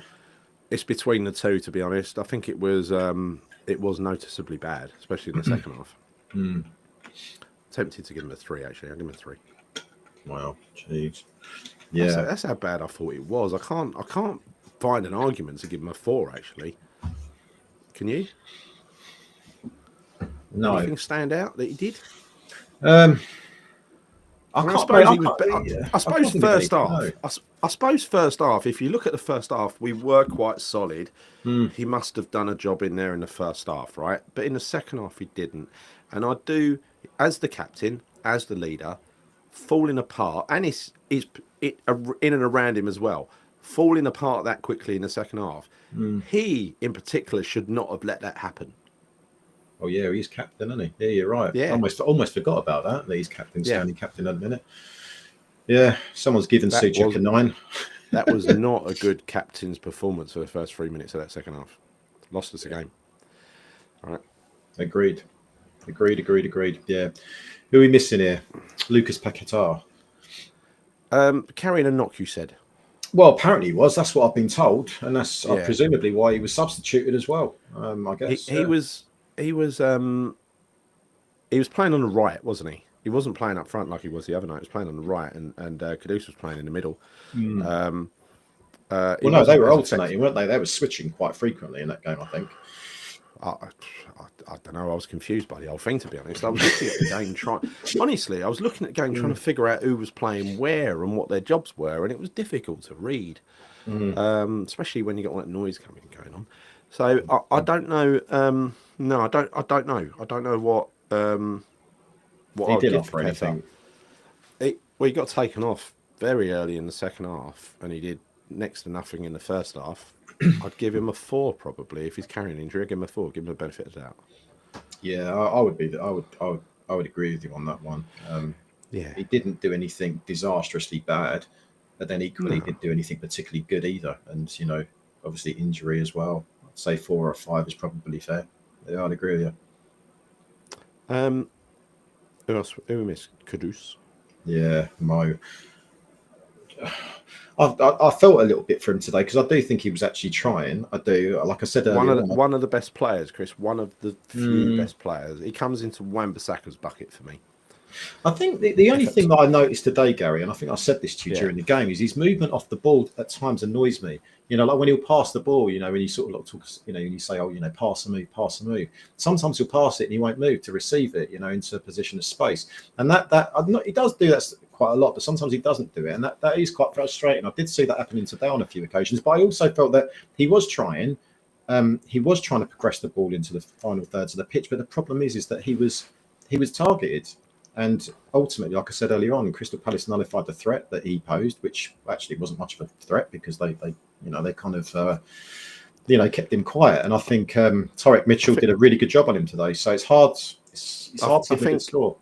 I think what he does is he relies on his power and his pace to hold players off and to beat players and to advance up the pitch. When he's not allowed to do that, he's very ineffective. And if you get right on top of him and he can't, you know what I mean, get up ahead of speed, so it's kind of difficult to interpret which way he's going to go because he can go either way. If you sort of nip it in the bud and get on top of him, it does kind of nullify him a little bit. But having said that, it's where he's being allowed to get on the ball, because he should be allowed to get on the ball a little bit deeper. And instead, what's happening is he's getting it right up the pitch on the shoulder of defenders, isn't he? That's what I'm seeing. And I don't think that's just the best use of him. I think Potter's still working out how to use him. And maybe he will, maybe he won't. And maybe the other teams are paying so much attention to him as the danger man that he ain't going to have the same glory as he did last year. Well, yeah, I think teams will do that because they know, like I said earlier on, what threat he poses. But I think it was easier for Palace today because really when he had one threat and that was through Kudus, and so they just completely wiped him out of the game. So I'm not going to rank him too badly because I do feel it was a tough one for him today. I think he tried, so I think he deserves at least a bare minimum of 5. I'd almost be inclined to give him a 6, to be honest with you. I'd give him a 6. I'd give him a 6. Bear in mind, Wan-Bissaka got a 7. Yeah, just because I think Wan-Bissaka actually managed to achieve more than Kudus in what he was trying to do. Yeah, a few dodgy passes from Kudus as well, especially early on where he played. Was it? Oh no, it was Guido who did this lovely little move and then passed Cresswell a hospital ball early in the game. Do you remember? First half. I can't remember, mate. Honestly, I can't remember that now. You blocked it out. I do. I've got this innate ability now to block out just even the good moments in crap games. But yeah, I can't remember. It's like women with childbirth. If they can remember how painful it was, they'd never have a second baby. Be a lot of single children out there. Isn't that right, Claire? That right. So seems like a piece of cake to me. I've seen it a few times. Yeah, right. It's nothing compared to man flu. I'll tell you what. No, it's nothing compared to man flu, and it's as I said to Lisa, I said it's really stressful for the husband. You know. Very. You fucking what? You fucking what? Yeah. It is. They don't realise how stressful it is for us. They don't realise what we go through, Chris, during childbirth. I totally agree with you. I know. Right. Claire's seething. Let's talk about the subs, Gal. Let's talk about the subs here. So yeah, let's quickly wrap up the subs. Let's do the quick ones. Right. All right. Okay. So no. Let's go with Carlos Soler first because he came on right. Start the second half, replaced Guido Rodriguez, and then in the park. I don't know whether to. I've got to watch it back. I don't know whether to blame him or blame Souček or blame. I don't know. You don't really want to blame anyway. It's a combination of 3, but I reckon I do hold Souček primarily responsible for that. He's fresh onto the pitch, but he has been sitting watching the first half. Did they change it and catch him out? I don't know. Again, it's one of those ones where sometimes you need to watch it back. I mean, he was ineffective when he came on, wasn't he? He didn't offer anything. Didn't offer anything more than what we had, and if anything, we looked more open in midfield than we did in the first half. So maybe Crystal Palace might have changed things around a little bit, but ultimately Soler offered nothing for us, particularly from well, within the final 2/3 of the pitch, both in midfield and attack, there was nothing there at all. You could arguably say that maybe he hasn't got much around him to be effective, but you kind of rely on him to be that kind of conduit as well between the midfield and the attack. Because when Paqueta went off, there was nothing. Not there was anything with him, but he would be really the only kind of attacking midfielder in that respect. Yeah. Could probably link play, and he wasn't doing that. So for me, like I would say, I'd give him a 4 as well. In truth, I can't think of giving him much better than that. He's not the answer, isn't it? He's not the answer as an attacking midfielder. We've got to do better than that. I'd rather have Ward-Prowse playing as an attacking midfielder than him. I do like him though, Gal. He's a funny. No, he's a good player. He's a good player, but I don't think he's a central attacking midfielder. I don't think. Do you honestly think that is? I don't know.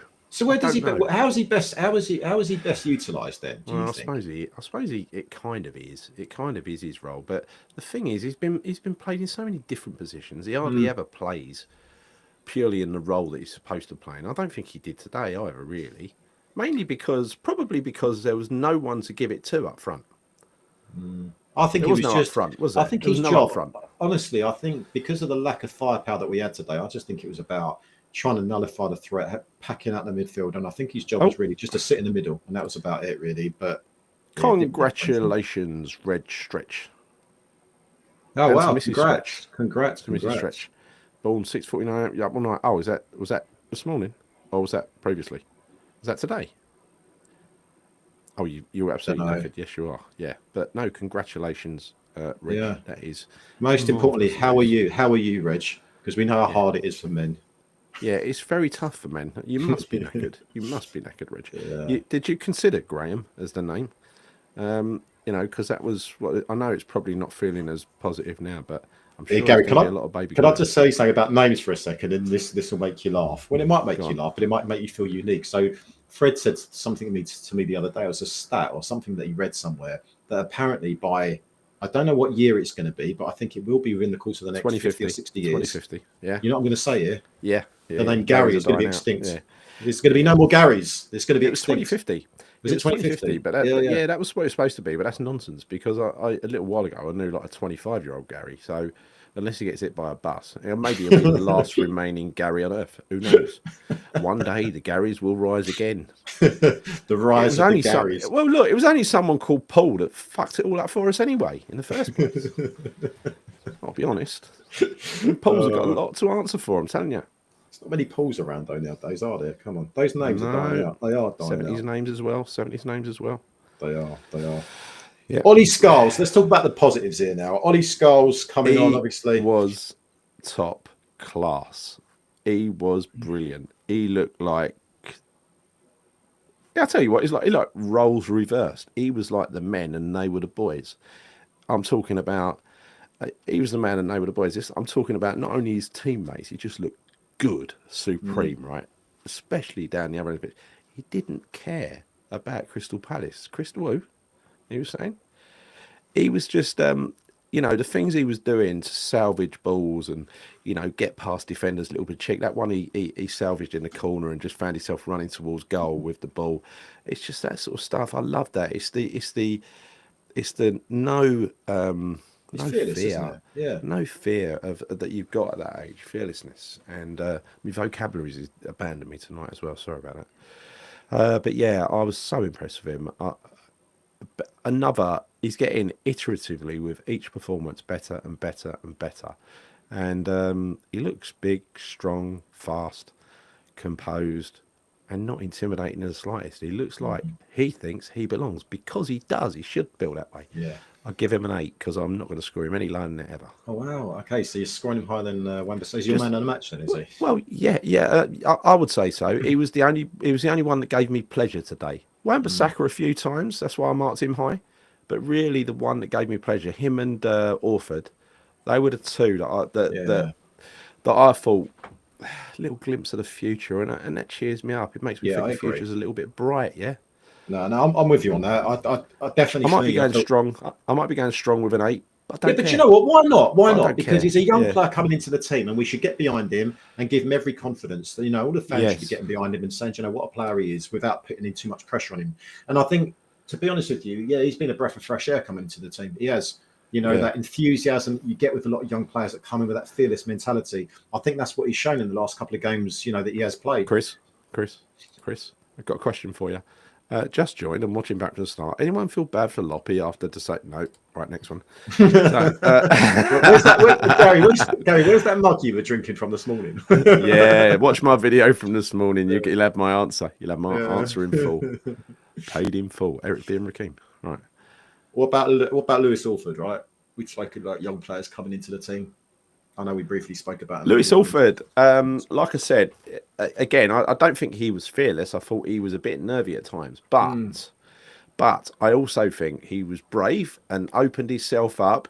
Team was losing, players fucking falling apart around him. Opened himself up to put a ball, made himself available all the time. Whenever he's giving it, just comfortable, always willing.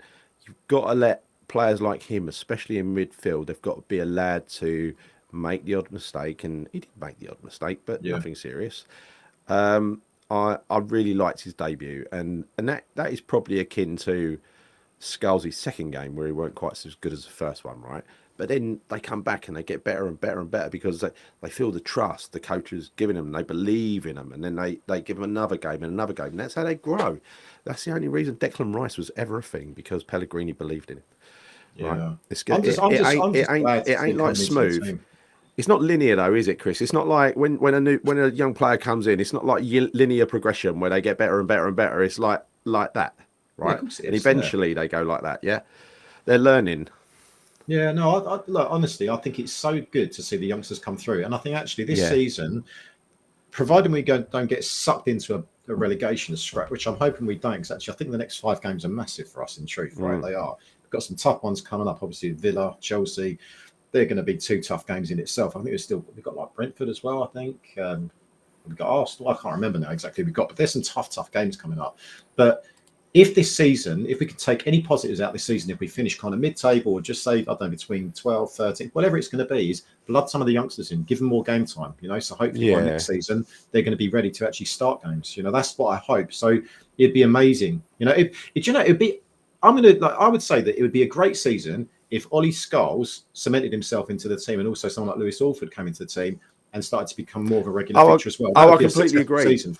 I completely agree. Like, not getting relegated is priority number 1. But if we can finish this season, finishing anywhere above the bottom 3, I totally agree with this. If we can finish that season with 2, maybe 3 youth team players established and ready to go for pre-season and next season, that is a win. That is a massive win. Yeah, it is definitely. Yeah, I agree with you, mate, 100%. Yeah. So I was really delighted to see him come on the pitch and see him play today. I've not seen him play before. Yeah, in truth, I haven't. Unfortunately, Chris, there's a lot of fans that are just going to look at the result and not even consider it. It's sad. It's sad. Just think of the kids. Yeah. What's that Whitney song? So I believe the children are heroes. Right. Anyway. My God. You tell me you were good at singing, mate. I don't believe it. I didn't sing it, did I? I didn't sing it. That was you at your pomp of singing. That was, wasn't it? That was you giving it your best. That was my giving it me all. Alford 6. We give him. I'm going to give him a 7. I'm going to give him a 7. Yeah, give him a bonus point. Give him a bonus point. Yeah, why not? Mark him up. Absolutely, because that's his debut today, Gal, wasn't it? Was that not his debut? Oh, his debut bonus point, definitely 7. I think it was his debut. It was his debut, wasn't it? I think it was. Yeah. I think it was. It was Urfi who scored at the end of last year, wasn't it? We ain't brought him back either, have we? No, he's still on the bench at Bristol. He's most of the time, I think, sadly. Yeah. Who else came on? Granny Dings came on. He ran around and tried, didn't he? So give him a 5. Run around, done a bit, give him a 5. Yeah, no. Got nothing else to say. Danny Ings does what Danny Ings does. Run around, Danny. Yeah. He ran, he chased the keeper down, he done everything he asked him to, like he did the other night. Yeah, I suppose. I'd give him a 5. And then you got Luis Guilherme. I don't really remember anything. He come on, didn't he? I don't remember. He took a throw in. Did he? Oh, for that, we'll give him a 6 then, yeah, shall we? No, he didn't take a throw in. He went and picked the ball up to give the guy to take a faster throw in. Okay. Because the Palace guy was just letting it roll away. He wanted to hurry up, so he's got awareness. So he got an assist for the throw in. He got an assist for the throw in. He assisted the throw in. In a defensive area for Crystal Palace, yes. Okay, all right. I don't know, mate. I mean, do you know what? How can you judge a player? He played barely 5. Years, just give him 5. He can't be marked, really. 5. Yeah, exactly. I felt sorry for him, to be honest. It must feel so bloody awkward for him, hearing that Al Hilal are after him. Big giants in the Middle East. in Be Saudi interested football. to see if that one happens, eh? Yeah. Yeah, by the way, someone put a comment on my video this morning that we actually paid 19 million up front for him. We didn't pay 25, paid 19. We're getting 15 back. That's 4 million damage. Well, not 25 million damage, not 10 million damage. 4 million damage. I Still not mean, good. Still damage. Yeah, we don't know that's factual information, do we? You know, everyone kind of comes up with these numbers. Unless you actually were there and you've seen the contract, we don't bloody well know. That's the fact. I believe it wholeheartedly. All, Look, I know all of our transfers are undisclosed. All of them are. They never are actually disclosed, are they? We never say, oh yeah, we've gone out and shelled out X amount of money on a player. We never do that. No, they do get leaked by agents. But the thing is, let me just say one thing. 25 million was the total cost of the deal. No way we paid 25 million for an 18-year-old who hasn't even played first team game, hasn't had a first team start yet. It's all promise. No way we negotiate that. You're having a laugh. So 19 probably feels high to me, but I'll go for it. I'll take that. I'll take that 19. That's fine. 4 million loss is what it is. Well, you know, I don't know how much money we've got in the transfer kitty. If we don't sell players, I've got no idea. It's a bit of a guessing game because I do believe that we do have money, actually. I think that we do. Yeah. But there's a lot of noise to say that actually we need to sell in order to facilitate new signings. I don't believe that. I don't believe that we're in kind of danger of, you know, financial fair play or anything. I honestly can't believe that for a second. We're definitely not. And I will have evidence of that when I've done a bit of homework tomorrow. I'll probably do it. I'll touch on it in a show next week because as it gets near the end of the window, I'm going to want to expose the truth about our financial situation rather than just believe what dear old what's his name tells us in tweets, courtesy of David Sullivan's narrative. So I do want the truth. I want to find the truth and work out where we are in relation to getting a penalty. What's the gap between us and actually getting a penalty? I want to get it in simple terms so it's easy to understand, because a lot of time those little tweets come out, you know who from. They come out and they're deliberately designed to be. It's spun data, right? Where they spin the message, where they say, you know, emotional shit, and then there's like a few little snippets down the bottom where it just doesn't always add up. I have to admit. So I just got to go and do my own math, as they say in America. You guys in America will understand that. So, Chris, I think we're done, aren't we? Yeah, we are. You know, there is one last thing I wanted to say, actually, and you can see it here on the chat, right? Claire's put it up here as well, right? Yeah. And it's about the lad who lost his father. His name's Jamie. He lost his father, who sadly passed away in the ground. I think it was at the Wolves game. And I exchanged some messages with him yesterday because I saw some of these posts on social media that, you know, the family were in attendance today and they were really hoping that, you know, in the 61st minute that there would be, you know, a round of applause. So obviously I know, Gal, I spoke to you. You stuck it out in your video this morning. It's always trying to create more awareness on this stuff. I've got to tell you, and I feel actually kind of quite embarrassed, actually, you know, because the club, the fact that the club, I mean, I believe they put it in the program. I didn't buy the program. They did. I read the article. It was a whole page in the program, and never once. I mean, look, all that to do was say it on the tannoy at the beginning. They didn't have to put it up on the screen. They could have just said it on the tannoy. Yeah, but even putting it up on the screen, Gal, you know, come on, mate. It doesn't. It's not a big effort for the club to do, and that I think it's this. Honestly, it's shameful, and I think it's really disgusting, actually. You know, especially because I won't go into it, Chris. I won't touch on it here because I feel for the family, right? But when you told me the rest of the strength of that story, it ain't good, is it? So yeah, and I would happily tell the rest of that story if the family let me. But at the same time, I don't want to drag up bad memories. I don't want to drag. I think people know the story anyway, right? Because you know, the family put it. It's all over social media, right? So I think all I'm trying to point out here is that I find it quite disgusting and embarrassing that the club wouldn't put that up on a big screen, because there's no doubt in my mind that West Ham, we're like a family. Okay, yeah, you get a few odd idiots that we were sitting around today, you hear them, right? But by and large, you know, if something like that happens, I can guarantee you, if there was enough awareness around it, the whole bloody ground would be clapping. They would have been doing that, because, you know, any fan that sadly passes away, any fan that sits there, they're one of our own, right? We're family. We're a big family. We're all connected because we're all intrinsically linked through supporting West Ham. We would have absolutely clapped. So, you know, my condolences go out to you know, to Jamie and to all of his family. It's a terrible loss. It really is. But just know that all of the West Ham fans, if you didn't physically hear too much clapping today, trust me, I guarantee if every fan knew about that, they'd be clapping loud and proud. Yes, respect to your dad. There's no doubt about that. Yeah, because what we've described today, that ain't typical of the West Ham fans. No. That's why I go on about the West Ham fans all the time, because I love the West Ham fans. We're two of them, right? We are typically usually a family, right? We make a noise, we support the team, we support each other. And yeah, that was quite sad today, I gotta be honest. I did actually try to clap on 61, and then I sort of nudged Chris when it was about 61-20, and it was literally no one else clapping, so it's just like, again, I think they were on the opposite stand to us. I think they were. Yeah. I hope they were. I hope they were. But it was just that, honestly, the way today's game was, you couldn't have picked it. Honestly, it's no one's fault, but you couldn't have picked a worse game, because it was just poisonous over there today. And there are so many games where it's upbeat and cheerful. I think if that had been, if Fulham had been chosen and people had known in advance, 61 would have been a big round of applause. But people were. Honestly, it was toxic. I think, but regardless, Gary, I think if the fans knew about it, I think they would have clapped. It doesn't matter about the fact that we're playing Palace and we weren't. It doesn't matter about that. I do believe it's just all about awareness, mate. It's all about awareness, and the club should be held accountable for the fact that they didn't help to facilitate more awareness around this situation, particularly for the 61st minute of the game today. Because if they did, then I believe that everyone would have been clapping. I do. Yeah. But anyway, I think. Yeah. But anyhow, condolences to the family. And it's a real shame. It's a real shame that, look, love him or hate him, David Gold, and there's some people who don't like David Gold, didn't like David Gold very much. I thought he was a decent bloke. Met him and spent a little bit of time with him once. Told the story a million times. I thought he was a decent bloke and a West Ham supporter. A genuine West Ham supporter.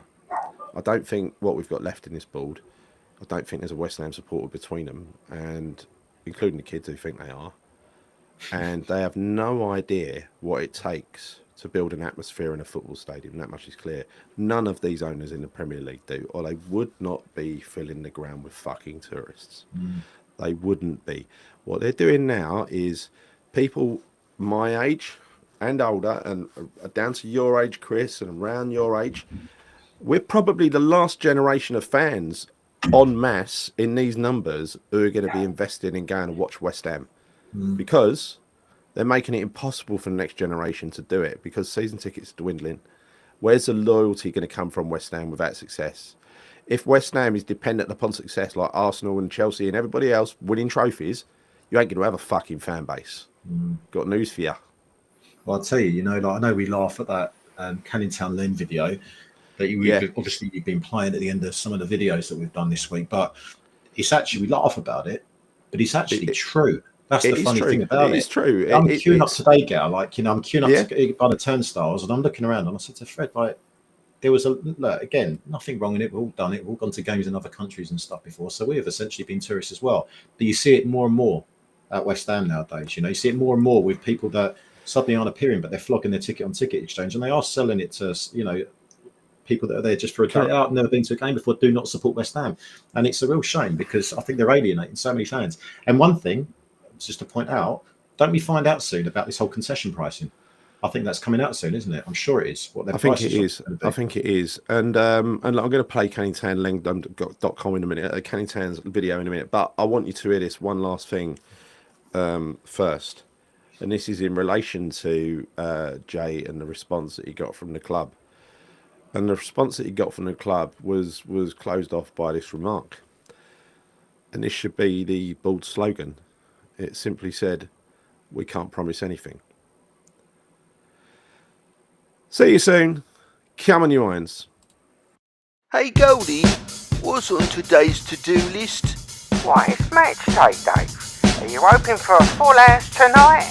Not too fast. As long as we sell all the tickets, I don't care, I don't care, I don't care if you come down here. You make more money for the tourists here, so I don't care if you come down here. Nathan Villa has got a boy for the night. His ex-missus said you better treat better get it right. Buys a kid a ticket and a burger and a Sprite. Got a train home, 200 look alike. Cause I don't care, I don't care, I don't care if you come down here. Cause they make more money for a tourist here. So I don't give a monkey if you come down here. Stop from when the pocket took a bully in the water. Yeah, but lots of rumble, but it can't get sore. Climbs more stairs than it did before. What's his whole seat, then he's got to pay more. Cause I don't care, I don't care, I don't care if you come down here. Cause they make more money for a tourist here. So I don't give a monkey if you come down here. Because the cabbie only goes to football with his wife. He did it as a kid and he's done it all his life. But he don't get a winter fuel allowance anymore. So he's gonna sell his ticket to a bloke for Singapore. I don't care, I don't care, I don't care if you come down here. Cause they make more money for the tourists here. But we don't give a monkey if you're here next year. I don't care, I don't care, I don't care if you come down here. Cause they make more money for the tourists here.